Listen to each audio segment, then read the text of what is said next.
بسم الله الرحمن الرحیم. مطلب بعدی در الکتروشیمی صنعتی آبکاری هست. آبکاری اهداف مختلفی داره. بعضی مواقع ما گونه‌ای رو آبکاری میکنیم به خاطر کارهای تزیینی که بتونیم یک لایه نازکی رو به سطح اون قرار بدیم، و بعضی مواقع میخوایم یک لایه ضخیمی ایجاد کنیم که در اثر اون آبکاری مقاومتی ایجاد بشه، یا اینکه ما بتونیم خالص سازی روی فلز انجام بدیم، میتونیم آبکاری انجام بدیم، یا هدف این هست که بتونیم یک خاصیتی رو روی سطح تقویت کنیم، جلایه فلزی خاصی بدیم، یا یک فلز گران قیمت رو تو یک لایه نازک رو سطح قرار بدیم، یا امکان داره که روی سطحی یک خاصیت مگنتیک ایجاد بکنیم تا بتونیم در تراش‌های الکترونیکی ازش استفاده بکنیم. اینها همه اهدافی است که در آبکاری وجود داره و صنایع زیادی رو با خودش همراه کرده. تقریبا در خود شهر تهران نزدیک به 5000 کارگاه آبکاری وجود داره. مشکلاتی که کارگاه آبکاری دارن اینه که باید سیستم تصفیه آنلاین برای فاضلاب داشته باشن، خاطر اینکه اکثر سیستم های آبکاری از سیانور استفاده میکنن. نمکی که بیشتر در آبکاری استفاده میشه سدیم سیانید یا پتاسیم سیانید هست. علتش هم این هست که این نمک هدایت خیلی خوبی داره و در محیط های آبکاری میتونه با فلزات مختلف کمپلکس تشکیل بده. تشکیل کمپلکس میتونه پتانسیل رو تغییر بده. در کل محیط مناسبی هست، ولی برای محیط زیست خیلی ضرر داره و باید سیستم هایی باشن که بتونن سین منفی رو از محیط جدا بکنن و به ترکیبات کم خطر تبدیل بکنن.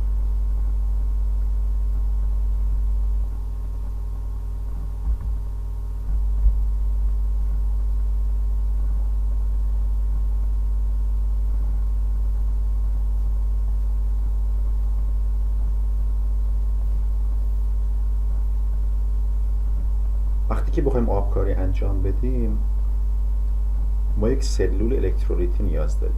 هر سلول الکترولیتی از یک آنود و یک کاتود تشکیل شده که به یک منبع تغذیه متصل است. نکته اول این هست که باید جریانی که بر سیستم آبکاری اعمال میشه جریان مستقیم باشه. ما برق شهری با جریان AC داریم. اگه بخوایم کارگاه آبکاری راه اندازی کنیم حتما باید یک رکتیفایر داشته باشیم تا بتونیم جریان AC رو به DC تبدیل کنیم و با جریان مستقیم به عنوان منبع تغذیه جریان پتانسیل به سیستم اعمال میکنیم. در محیط الکترولیت آنود و کاتود قرار داده میشه. آنود به قطب مثبت و کاتود به قطب منفی متصل میشه. آنود باید از جنس فلز پوشاننده باشه. اگر بخوایم آبکاری مس انجام بدیم باید آنود مس باشه. کاتود فلز مورد نظر ما هست که میخواد آبکاری بشه. اگر ما بخوایم رو سطح گرافیت آبکاری مس انجام بدیم باید آنودمون مس باشه، کاتودمون گرافیت باشه.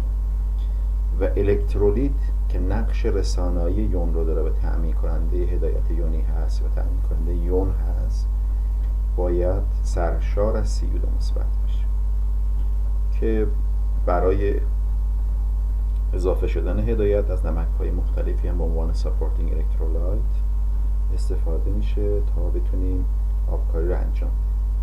بعضی از آبکاری‌ها به صورت خود به خودی انجام میشن.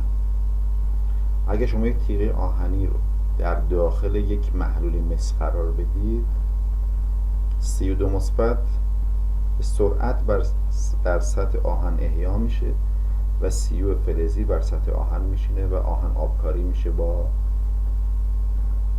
مس. ولی این فرایند کنترل نشده است، یک فرایند خود به خودی است. ضخامتی که رو سطح ایجاد میشه دست ما نیست، ضخامتش معمولا زیاده. بافتی که ایجاد میشه بافت اسفنجی و شکننده است، رنگ خوبی نداره. به خاطر همین جاهایی که بخوایم براقیت خاصی ایجاد کنیم یا استقامت خاصی ایجاد کنیم آبکاری خود به خودی توصیه نمیشه. آبکاری خود به خود جایی که ما اگه میخوایم پودر فلزی یا یک مقطع خاصی رو بخوایم از مس ایجاد بکنیم روی سطح یا یک گونه دیگه توصیه میشه این استفاده بکنیم. در بعضی مواقع ما اگه بخوایم یک سطح فلز رو با یک فلز دیگه آبکاری بکنیم باز مشکلاتی داره که اگر مثلا ما آهن رو با نیکل آبکاری کنیم توصیه میشه که اول روی آهن مس قرار بدید که لای نازک، بعد نیکل رو روی مس قرار بدید. این به خاطر اینه که پتانسیل گونه هایی که به هم نزدیک میشه سلول هایی تشکیل میشه و این باعث میشه که سطح آبکاری پایدار نباشه. نیکل روی سطح نازک مس بسیار پایدار هست و ما میتونیم آهن رو به این شکل بر سطح و میتونیم نیکل رو بر سطح آهن قرار بدیم. در آبکاری ما میتونیم جریان های مختلف اعمال بکنیم. یکی از فاکتورهایی که در آبکاری هست دانسیته جریان هست. هر چقدر دانسیته جریان یا چگالی جریان بیشتر باشه معمولا سرعت آبکاری میره بالا، ضخامت هم افزایش پیدا میکنه، ولی باز به بافت اسفنجی میرسیم که جذابیت خاصی نداره. آبکاری در دانسیته های جریان پایین معمولا در یک زمان با فرصت مناسب انجام میشه و یک لایه نازک ایجاد میشه که اون اهداف مورد نظر رو میتونه تأمین بکنه.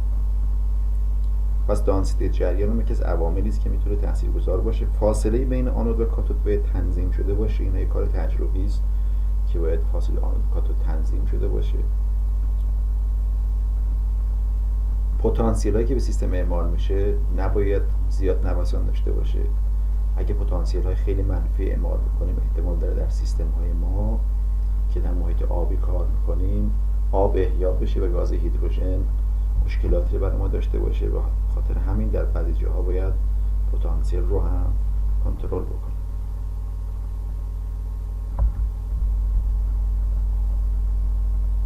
حمام های آبکاری ما وقتی میخوایم آبکاری انجام بدیم در آزمایشگاه معمولا یه بشر برمیداریم، در داخل بشر آبکاری انجام بدیم، ولی در صنعت معمولا وانی دارن که در داخل این وان آبکاری انجام میشه. ابعاد این وان بسته به نوع کارگاه، کارگاه نیمه صنعتی باشه یا صنعتی باشه که میخواد آبکاری در مقیاس وسیع انجام بده. خاطر همین یک محیط الکترولیت رو در یک وان ایجاد میکنن. برای هر آبکاری حمام خاصی نیاز هست. ترکیباتی که داخل این وان قرار میگیره همون نوع حمام ما هست که حمام میتونه حمام اسیدی باشه، حمام قلیایی باشه، حمام سیانوری باشه، حمام سولفاتی باشه با پی اچ های مشخص یا پی اچ های وافری تنظیم شده باشه. در آبکاری صنعتی امکان داره ما آنودمون 100 تا باشه، کاتودمون هم 100 تا سری به هم وصل شده باشن که از طرف یک سوکننده جریان بگیرن و شارژ بشن و بتونن اون فعل و انفعالات الکتروشیمی رو تو سطح داشته باشن و یک آبکاری بر روی سطوح متعدد انجام میشه. خاطر همین کار بر آبکاری یک تئوری داره که از کتاب ها مشخص میشه و کسی که میخواد در آبکاری اکسپرت بشه و اطلاعات خوبی به دست بیاره حتما توصیه میشه در کارگاه های آخر سال بتونه به کارگاه های آبکاری مراجعه کنه و اونجا میتونه خیلی کار رو از نزدیک دنبال بکنه و مطالب زیادی رو تجربی یاد بگیره. حالا حمام های مختلف وجود داره که در داخل حمام بستگی به نوع کاری که میخوایم انجام بدیم نمک های مختلف رو اضافه میکنن، پی اچ رو تنظیم میکنن. ما از قبل میدونیم پتانسیل در سیستم الکتروشیمیایی تابع غلظت، تابع پی اچ، تابع غلظت لیگاند، کمپلکس شدن و اینها داره. خاطر همین محیطی که ما ایجاد میکنیم میتونه تاثیرگذار باشه در پتانسیلی ثابتی که اعمال میکنیم و آبکاری که ایجاد میشه. یه بحثی هست به نام عقیم شدن. در آبکاری آنود کامل کننده مدار ما هست، به عبارت تأمین کننده یون هم هست. وقتی ما آبکاری نیکل انجام میدیم نیکل باید آنود بشه تا بتونه خورده بشه و یونهای نیکل هم تولید کنه. یونهای نیکل بیان وسط کاتود دیپوزیت یا ترسیب بشن.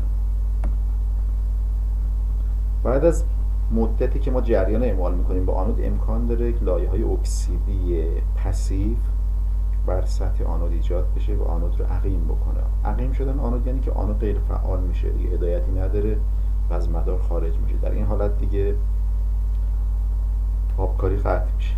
پس برای جلوگیری از عقیم شدن آنود باید در فواصل زمانی مختلف آنود از محلول خارج بشه و کاملا شستشو داده بشه و دوباره در مسیر الکترولیت قرار بگیره.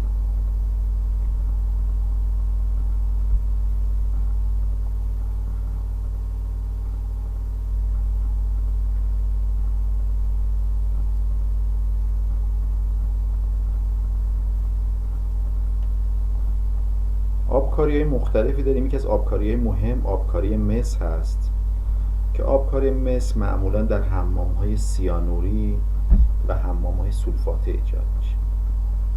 ما آبکاری مس رو میتونیم خود به خودی دنبال بکنیم. مس رو قرار بدیم، آهن رو قرار بدیم در داخل مس، آبکاری مس انجام میشه خود به خودی بدون اعمال پتانسیل. این کار رو میتونیم انجام بدیم.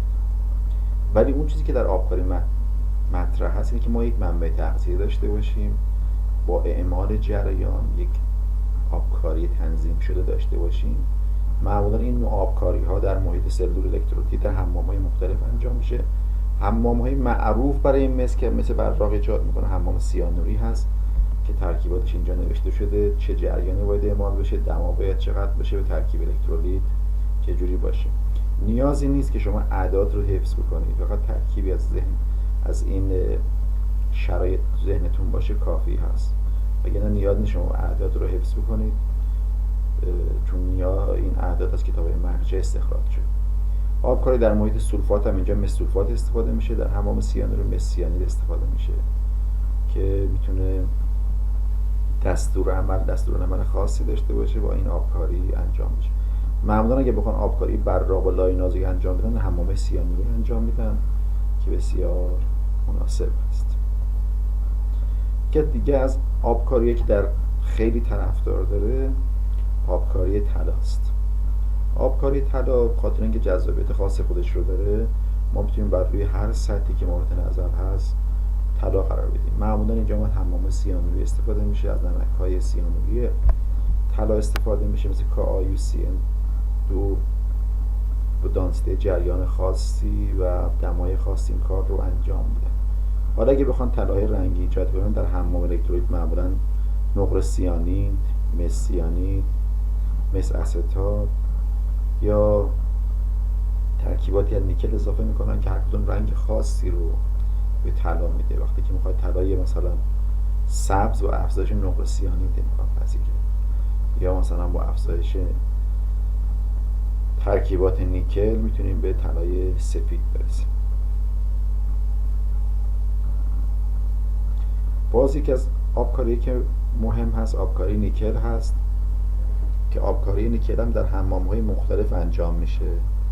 آنود نیکل هست، کاتود فلز مورد نظر هست که میخواد آبکاری بشه و حمام‌های مختلف مثل حمام واتس یا حمام یه دیگه که در صفحه بعد هست.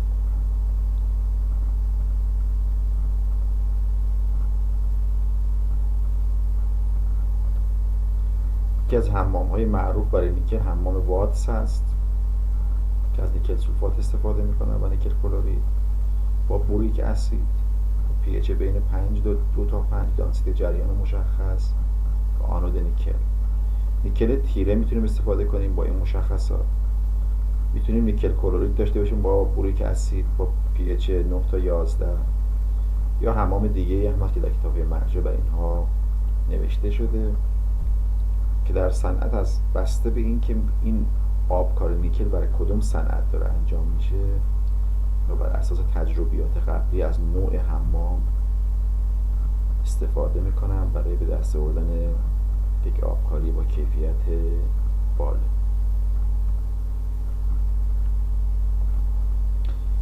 که دیگه از آبکاری خیلی جذاب آبکاری پلاتین هست.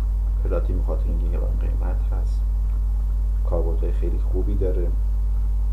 ما بعضی موقع تو آزمایشگاه ها میتونیم از یک الکترود استفاده کنیم مثل گرافیت که خیلی ارزونه، ولی اگه بخوایم از الکترود پلاتین بریم بخریم همون اندازه باید چندین برابر قیمت هزینه بدیم تا بتونیم الکترود پلاتین تهیه کنیم، ولی شما میتونید با یه آبکاری پلاتین روی گرافیت یه سطح پلاتینی داشته باشید که همون کار رو انجام میده. حالا کار تزیینیش بماند، ولی در کار تحقیقاتی ما میتونیم آبکاری های مختلف رو داشته باشیم.